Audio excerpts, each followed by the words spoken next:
Hello dear students, new chapter is chapter number 8, comparing quantities. Dear students, there are many occasions when we compare two quantities. So let me start here from one examples. Hina is 2 times tallest than Amir, और we can say that Amir's height is 1/2 of Hina's height. मतलब कि comparing quantities chapter में हमको पढ़ना क्या है, हमारी daily life में हम कई बार कई चीज़ों को एक दूसरे से कंपेयर करते हैं। जैसे कि यहाँ पे हमने कंपेयर किया कि हिना की हाइट है वो अमीर से 2 टाइम्स ज़्यादा है, ठीक है। और हम कह सकते हैं कि अमीर की हाइट है वो हिना से हाफ है, हिना से आधी है। वैसे ही सपोज ये अमित एंड रीता के पास कुछ मार्बल्स है, तो वो एक दूसरे से कंपेयर कर रहे हैं। तो Rita has 3/2 times then marbles then Amit has. तो अमित के पास जितनी मार्बल है उससे रीता के पास 3/2 है। And Amit has 2/3 part of that what Rita has. Rita के पास जितनी मार्बल्स है उससे 2/3 पार्ट्स अमित के पास है। वैसे ही एक यहाँ पे दिखाया गया है कि speed of चीतास 120 kilometre per hour and speed of man 20 kilometre per hour है। तो यहाँ पे भी ये दोनों का कंपैरिजन किया है। द स्पीड ऑफ चीता is 6 times the speed of man, man से 6 टाइम्स ज़्यादा है, ठीक है। And the speed of man is 1/6 of the speed of the चीता, चीता की स्पीड से 1/6 स्पीड ऑफ द मैन है। तो डियर स्टूडेंट्स, ऐसे कई बार हमको क्वांटिटीज़ कंपैरिजन करने होती है।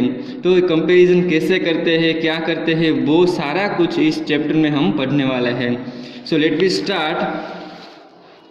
Okay, so here we have to remember one note: to compare two quantities the unit must be the same. अगर हम कोई भी दो क्वांटिटीज़ को कंपेयर करना चाहते हैं तो दोनों क्वांटिटी का यूनिट सेम होना चाहिए। सपोज एक का मीटर यूनिट है, एक का किलोमीटर यूनिट है, तो हम कंपेयर नहीं कर सकते, दोनों को मीटर या किलोमीटर में कन्वर्ट करना होता है।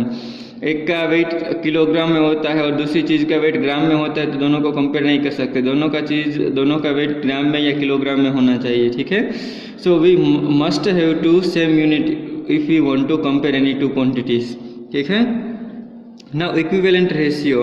सो डियर स्टूडेंट्स, इक्विवेलेंट रेशियो क्या है, तो अगर मुझे कोई दो रेशियो दिए गए हैं 1:2 एंड 2:3, ये दोनों इक्विवेलेंट रेशियो है या नहीं वो हमको कंपेयर करना है। तो हम कैसे कर सकते हैं, तो यहाँ पे एक एग्जांपल लेते हैं इक्विवेलेंट रेशियो का कि इक्विवेलेंट रेशियो क्या है। Are the ratio 1:2 and 2:3 equivalent, ये दोनों रेशियो सेम है वो हमको चेक करना है। तो पहले क्या करना है, 1:2 मतलब 1/2 होता है, 2:3 मतलब 2/3 होता है। तो दोनों का डिनोमिनेटर सेम करना होता है, दोनों का डिनोमिनेटर का एलसीएम लेना होता है। तो यहाँ पे 2 है, यहाँ पे 3 है, दोनों डिनोमिनेटर का एलसीएम लेंगे तो 6 आएगा। तो 1/2 का एलसीएम लेके हमने ऊपर नीचे मल्टीप्लाई किया तो यहाँ पे 6 आ गया।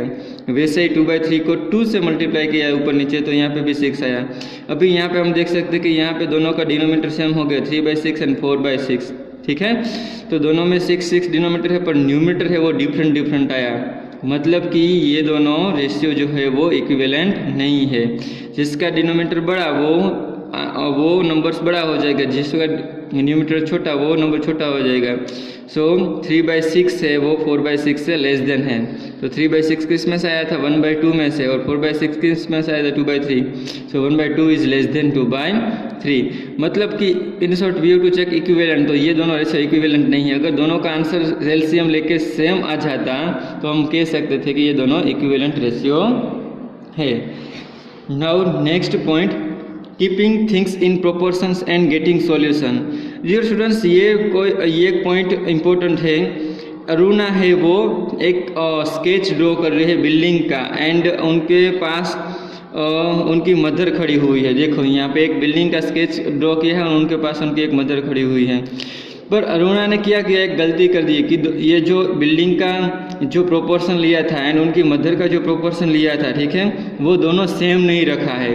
तो आप यहाँ पे देख सकते हैं कि बिल्डिंग की जो हाइट है उसकी कंपैरिजन में उनकी मदर की हाइट बहुत ज़्यादा हो गई है। देखो यहाँ पे ये फर्स्ट फ्लोर की हाइट तक उसकी मदर की हाइट हो गई है।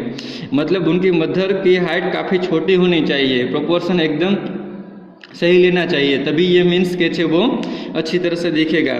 तो मतलब हमको प्रोपोर्शन कैसे चूज करना होगा, तो कि actual height of building divided by actual height of mother. पहले तो एक्चुअल दोनों की हाइट हमको पता होनी चाहिए is equal to height of building in drawing, height of building in drawing is equal upon height of mother in the drawing. ये दोनों का जो रेशियो आता है वो एग्जैक्टली इक्वल टू होना चाहिए, तभी ये स्केच अच्छी तरह से हमको दिख पाएगा। ठीक है, तो पहले तो एक्चुअल हाइट का रेशियो लेके अब और जो ड्राइंग करने वाले हैं उनका रेशियो लेके हमको कंपेयर करना है कि दोनों का रेशियो सेम आता है या नहीं।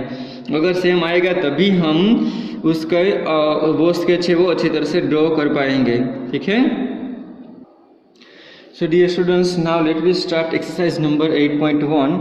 In exercise number 8.1, first question is that find the ratio of, first question is that find the ratio of, that is rupees 5 to 50 पैसे। तो डियर स्टूडेंट्स, हमको पता है कि किसी भी चीज़ का अगर मुझे रेशियो फाइंड करना है तो what we have to same, unit must be same, but यहाँ पे रुपीस है नहीं, यहाँ पे पैसे है। तो first we have to convert rupees into paise या paise into rupees. So it will be easy if you convert rupees into paise. सो पहले तो हमको पता होना चाहिए कि to find ratios both quantities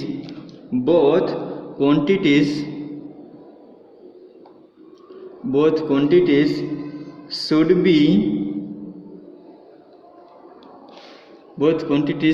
be in same unit। तो अभी हम एग्जाम्पल नंबर 1 का आंसर स्टार्ट करते हैं कि दोनों को सेम यूनिट में कन्वर्ट करना चाहिए। तो रुपीस को अगर मुझे पैसे में कन्वर्ट करना है, ये रुपीस 5 है, उनको कन्वर्ट पैसे में करना है तो किससे मल्टीप्लाई करना होगा, 100 से। तो कितना हो जाएगा, 500 पैसे हो जाएगा। ठीक है, क्यों, तो कि रीज़न हमको पता है कि रुपीस 1 इज इक्वल टू कितने पैसे होते हैं, 1 रुपीस इक्वल टू 100 पैसे होते हैं। ठीक है, सो 1 रुपीस इक्वल टू 100 पैसे, तो 5 रुपीस इक्वल टू पैसे कितने होंगे, तो मल्टीप्लाई बाई 5 कर देने हैं। ठीक है, तो हमको पता है, अभी हम रेशियो फाइंड करना चाहेंगे। सो अभी पैसे पहले कितना होते हैं, रुपीस 5 की जगह अभी हम क्या लिख सकते हैं, 500। सो 500 पैसे टू 50 पैसे का रेशियो फाइंड करना है। ठीक है, 500 पैसे टू 50 पैसे का रेशियो फाइंड करना है। सो हम लिख सकते हैं कि thus the ratio is 500 divided by 50। Dear students, ratio कैसे फाइंड करते हैं, जिसका पहले जो नंबर आता है वो पहले न्यूमरेटर में लिखना है, जो बाद में 2 जो नंबर आता है वो डिनोमिनेटर में लिखना होता है। तो यहाँ पे हम क्या कर सकते हैं कि ये 0 0 कैंसिल आउट हो गया, तो अभी 50 डिवाइडेड बाई 5 रहा, तो 5 10 जा 50, तो डिनोमिनेटर में 1 बचेगा, न्यूमरेटर में 10 बचेगा, तो 10 डिवाइडेड बाई 1 आया। तो रेशियो कैसे लिखते हैं, जेम के फॉर्म में लिखते हैं, 10 जेम 1 और 10:1। ठीक है, ऐसे भी बोल सकते हैं 10:1 और 10 जेम 1, वो भी हम बोल सकते हैं। तो ये हो गया फर्स्ट क्वेश्चन का आंसर, ये रेशियो आ गया। अभी क्वेश्चन नंबर बी लेते हैं। तो बी क्वेश्चन में क्या दिया गया है मुझे, बी क्वेश्चन में दिया गया है कि 50 kilogram to 210 gram, 50 kilogram to 210 gram.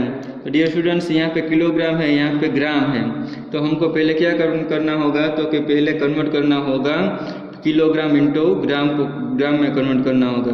तो 15 किलोग्राम को मैं 1000 से मल्टीप्लाई करूँगा तो ग्राम में हो जाएगा कन्वर्ट, तो 15,000 ग्राम आ जाएगा।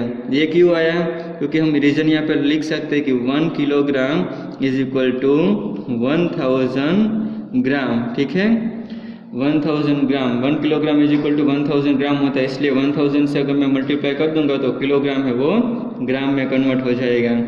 तो अभी हम यहाँ पे लिख सकते हैं कि हमको रेशियो किसका फाइंड करना है, तो कि 50,000 ग्राम टू 210 ग्राम का रेशियो फाइंड करना है। सो थस द रेशियो इज क्या हो जाएगा, तो कि 15,000 डिवाइडेड बाय 210 हो जाएगा। तो 15,000 डिवाइडेड बाई 210 करोगे तो यहाँ पे एक तो 1010 कैंसिल हो जाएगा, बाद में आप दोनों को डिवाइड करोगे तो क्या आएगा, तो कि इसको 3 से डिवाइड करोगे तो क्या आ जाएगा, 500 आएगा, 3 5 जा 15 एंड 3 7 जा 71। तो यहाँ पे 500 बचेगा, यहाँ पे 7। अगर आपको डायरेक्टली डिवीजन नहीं आता है तो दोनों को अलग अलग डिवीजन करके कैंसिल आउट कर सकते हो, ठीक है। तो 500 डिवाइडेड बाई 7, अभी 7 ये प्राइम नंबर आ गया तो वो कैंसिल आउट नहीं हो सकता 500 के साथ।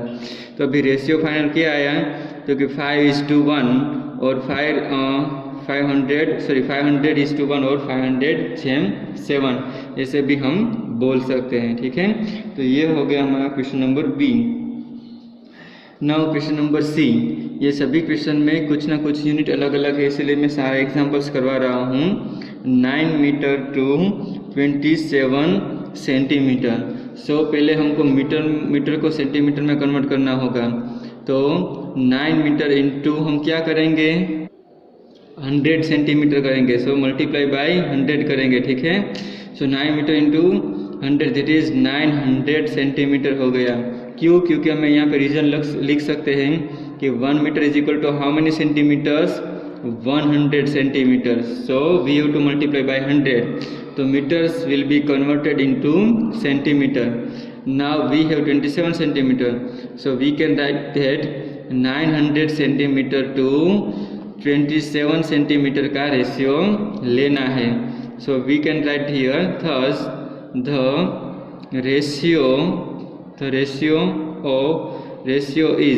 the ratio is equal to 900 divided by 27। सो यहाँ पे हम कैंसिल आउट कर सकते हैं कि 9 3 जा 27। तो यहाँ पे ऊपर रहेगा 100 एंड डिवाइडेड बाय हो जाएगा 3। सो 100 इंटू 9 करोगे तो 900 आएगा एंड 9 3 जा 7 करोगे तो 9 आएगा, तो 9 9 कट हो जाएगा। तो ऊपर रहेगा 100 एंड नीचे रहेगा 9। तो रेशियो आएगा 100/9 रेशियो आएगा, ठीक है। 100/9 रेशियो आएगा। तो ये था question number C. Now let me move further on question number D. तो क्वेश्चन नंबर डी में क्या, डियर स्टूडेंट्स, आप यहाँ पे देख सकते हैं कि जो रेशियो ले रहे हैं उसमें यहाँ पे यूनिट नहीं लिखना है, क्योंकि यूनिट है वो ऊपर नीचे कैंसिल आउट हो जाता है। सपोज यहाँ पे भी मीटर और यहाँ पे भी मीटर, तो मीटर कैंसिल आउट हो जाएगा। तो रेशियो है सिर्फ वो जेम में विदाउट यूनिट के बिना ही आएगा रेशियो है, ठीक है। तो कोई भी रेशियो में आप अगर देखेंगे तो यूनिट किसी में भी नहीं आएगा, फाइनल आंसर जो आएगा उसमें, ठीक है। अभी लास्ट क्वेश्चन डी क्वेश्चन में किसका रेशियो लेना है, तो 30 days to 36 आवर्स। तो पहले मुझे कन्वर्ट करना होगा डेज को आवर्स में कन्वर्ट करना होगा। तो डियर स्टूडेंट्स, पता है आपको एक डेज में कितने आवर्स होते हैं? तो वी नो दैट 30 डेज को 24 से मल्टीप्लाई करेंगे तो मुझे आंसर मिल जाएगा आवर्स में। तो अगर आप 36 को 24 आवर्स से मल्टीप्लाई करोगे तो आपको आंसर मिलेगा 720 आवर्स। ये 24 से क्यों मल्टीप्लाई किया? क्योंकि हम रीजन में यहाँ पे लिख सकते हैं कि 1 day is equal to 24 hours. 1 day is equal to 24 hours है। तो 30 डेज को आवर्स में कन्वर्ट करना है तो 30 डेज इंटू 24 करेंगे तो 720 आवर्स मिल जाएगा। तो अभी हमको रेशियो किस का फाइंड करना होगा? तो कि 720 आवर्स टू 36 आवर्स, ठीक है। इस दोनों का मुझे रेशियो फाइंड करना है। So we can write thus the ratio is किसको मल्टीप्लाई करेंगे? 720 को 36 से मल्टीप्लाई करेंगे तो 36 2 जा 72 होता है। तो यहाँ पे आएगा 20, ठीक है।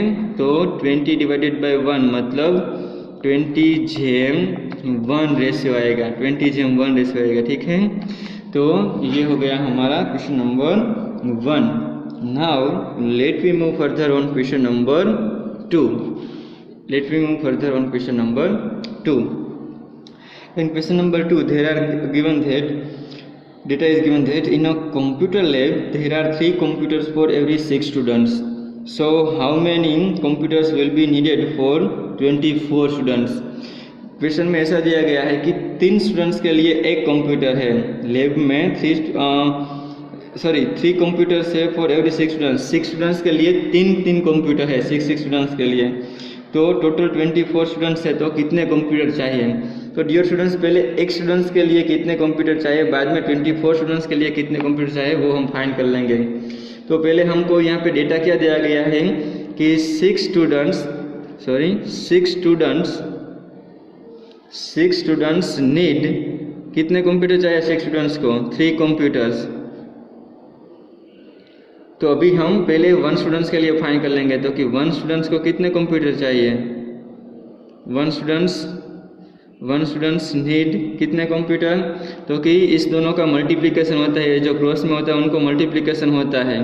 तो 1 इंटू थ्री डिवाइडेड बाई क्या आएगा? 6 आएगा। सो 3/6 कंप्यूटर। सो 3 6 कैंसिल हो जाएगा, तो यहाँ पे डिवाइडेड बाई 2 आएगा। तो 1 डिवाइडेड बाई 2 कंप्यूटर चाहिए, ठीक है। तो 1 डिवाइडेड बाई 2 कंप्यूटर्स चाहिए 1 स्टूडेंट्स को। अभी हमको टोटल कितने स्टूडेंट्स को फाइंड करना है, कितने स्टूडेंट्स के लिए? सो 24 स्टूडेंट्स के लिए फाइंड करना है। So 24 students need is equal to, ये जो 1 स्टूडेंट्स का कंप्यूटर्स आया है उसको मल्टीप्लाई कर देंगे। कितने स्टूडेंट्स से मल्टीप्लाई करेंगे? 24 स्टूडेंट्स को चाहिए, तो 24 से मल्टीप्लाई कर देना होता है। वरना आप ऐसे क्रॉस मल्टीप्लिकेशन भी कर सकते हो कि 24 इंटू 1/2 डिवाइडेड बाई 1, तो 1 लिखने की डिवीजन में ज़रूरत नहीं है। तो 24 स्टूडेंट्स को कितने कंप्यूटर चाहिए वो फाइंड आउट करना है। तो एक स्टूडेंट्स को जितने कंप्यूटर्स मिले हैं उसको 24 से मल्टीप्लाई कर देंगे, तो यहाँ पे कैंसिल आउट हो जाएगा, तो 12 कंप्यूटर्स आएंगे। सो 24 स्टूडेंट्स के लिए 12 कंप्यूटर्स मुझे क्लासरूम में चाहिए। ये एग्जांपल मैं वापस समझा देता हूँ। 6 स्टूडेंट्स को 3 कंप्यूटर चाहिए, तो पहले 1 स्टूडेंट्स के लिए हमने फाइंड किया कि एक स्टूडेंट्स को कितने कंप्यूटर चाहिए, तो 1/2 कंप्यूटर्स आए, ठीक है। अभी 24 स्टूडेंट्स को कितने कंप्यूटर चाहिए वो अगर मुझे फाइंड करना है, तो 1 स्टूडेंट्स का जितना कंप्यूटर्स हमको चाहिए उसको 24 से मल्टीप्लाई कर देंगे, तो 24 स्टूडेंट्स का कंप्यूटर्स मिल जाएगा। तो 12 कंप्यूटर 24 स्टूडेंट्स के लिए चाहिए। Now let we move further on question number 3। So question number 3 उसमें दिया गया है population of Rajasthan is equal to 570 lakhs and population of UP is equal to 1660 lakhs. Area of Rajasthan is equal to 3 lakh kilometer square and area of UP is equal to 2 lakh kilometer square. So what we have to find? We have to find how many people are there per kilometer square in both these states and which state is less populated. तो dear students इसमें क्या दिया गया है? राजस्थान में मुझे population दिया गया है। तो इन राजस्थान में पॉपुलेशन क्या दिया गया है? राजस्थान में पॉपुलेशन दिया गया है 570 lakhs, ठीक है, 570 lakhs दिया गया है। एंड यूपी में पॉपुलेशन दिया गया है, कितना दिया गया है? 1660 lakhs पॉपुलेशन दिया गया है, ठीक है। ये पॉपुलेशन है। एंड एरिया दोनों का कितना दिया गया है? तो कि राजस्थान का एरिया कितना है? 3 लाख किलोमीटर स्क्वायर है, 3 लाख किलोमीटर स्क्वायर है, ठीक है। एंड यहाँ पे एरिया दिया गया है 2 लाख किलोमीटर स्क्वायर दिया गया है। तो डियर स्टूडेंट्स पहले हमको फाइंड क्या करना है कि 3 लाख किलोमीटर स्क्वायर में इतने पॉपुलेशन है, तो 1 लाख किलोमीटर स्क्वायर में कितना है वो हमको पहले फाइंड करना है। पर किलोमीटर स्क्वायर दोनों स्टेट में कितना पॉपुलेशन है, कितने पीपल है वो हमको फाइंड करना है। तो पहले राजस्थान के लिए फाइंड करते हैं। तो कि आंसर में हम क्या लिखेंगे? तो कि in Rajasthan population area and population. तो एरिया 3 लाख जब होता है, 3 लाख किलोमीटर स्क्वायर होता है, तो पॉपुलेशन कितनी है? 570 lakhs। तो एरिया हमको 1 लाख किलोमीटर स्क्वायर होता है, तब पॉपुलेशन कितना है वो हमको फाइंड आउट करना है। तो इस दोनों का मल्टीप्लिकेशन, तो 570 इंटू 1 डिवाइडेड बाई 3 आएगा। तो 3 से आप डिवाइड करोगे तो क्या आएगा? 3 1 जा 3, 2 रिमेनिंग, सो 3 9 जा 27 and 0 as it is. So 190 lakhs पर किलोमीटर स्क्वायर। तो 190 lakhs पर किलोमीटर स्क्वायर, 1 किलोमीटर स्क्वायर में इतने पीपल रह रहे हैं राजस्थान में, ठीक है। अभी हम सिमिलरली यूपी के लिए फाइंड करेंगे। यूपी के लिए टोटल पीपल इतने हैं और एरिया इतना है, तो 1660 lakhs है। ओके, अभी हम यूपी के लिए हम फाइंड कर रहे हैं in UP area and population. तो एरिया कितना था, 2 lakh kilometre square total area था। पॉपुलेशन कितना था, 1660 लैक्स पीपल थे, ठीक है। इतने पीपल्स थे, 1660 लैक्स पीपल थे, इतना एरिया है। अभी हमको 1 लाख किलोमीटर स्क्वायर में 1 लाख किलोमीटर स्क्वायर के लिए एरिया फाइंड आउट करना है। तो डियर स्टूडेंट्स क्या करना है कि इस दोनों का मल्टीप्लिकेशन करना है। तो 1 × 1660 डिवाइडेड बाई 2 आएगा। तो 2 से डिवाइड करोगे तो क्या आएगा, 2 × 8 = 16, 2 × 3 = 6 and 0 as it is। So 830 lakhs पर किलोमीटर स्क्वायर। तो इतना पीपल है वो 1 किलोमीटर स्क्वायर में यूपी में होगा। तो ये फर्स्ट क्वेश्चन का आंसर है कि राजस्थान में 190 lakhs पर किलोमीटर स्क्वायर पीपल रह रहे हैं। और यूपी में आप एज्यूम कर सकते हो, देखो 830 lakhs पर किलोमीटर स्क्वायर है, तो एज्यूम कर सकते हो कि यूपी में पर किलोमीटर स्क्वायर पॉपुलेशन कितनी ज़्यादा है। तो सेकंड क्वेश्चन यही था कि which state is less populate, सबसे कम पॉपुलेटेड किस में कौन से स्टेट में है। ऑब्वियसली हम कह सकते हैं कि राजस्थान में, क्योंकि यूपी में तो 830 lakhs पर किलोमीटर स्क्वायर पीपल रह रहे हैं और राजस्थान में ओनली 190 lakhs पीपल पर किलोमीटर स्क्वायर रह रहे हैं। तो सेकंड क्वेश्चन का आंसर आएगा राजस्थान। सो राजस्थान इज लेस